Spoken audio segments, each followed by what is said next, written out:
আসসালামু আলাইকুম। একটা সাইওয়ান বেড়ার বাচ্চা, তবে গাভীটা ছোট। এই যে গাভী, আপনারা একটা জিনিসই ভুল করেন যে অল্প টাকার মধ্যে বীজ দেন। গাভী ছোট হলেও চেষ্টা করবেন যে বীজটা ভালো দেওয়ার জন্য, যেহেতু বেচলে সেহেতু বিক্রি করার সময় অথবা নিজে রাখার জন্য ভালো হয়। আপনারা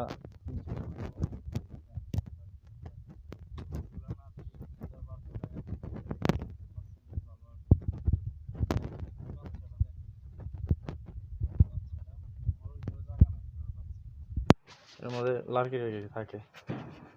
আর এই গাভীটা দেখেন, গাভীটা একবারে ছোট, কি বাচ্চা দিছে। বীজের উপরে নির্ভর করে, ছোট গায়ের মধ্যে ভালো বীজ আসে। চেষ্টা করবেন ভালো বীজ দেওয়ার জন্য সবাই। আর যাদের গরু নেওয়ার ইচ্ছুক, নাম্বার দেওয়া থাকবে ভিডিওতে, যোগাযোগ করবেন। প্রত্যেক দিনে দুধের গাভী পাবেন আমাদের কাছে, বড় ছোট সব ক্যাটালগের গরু পাবেন।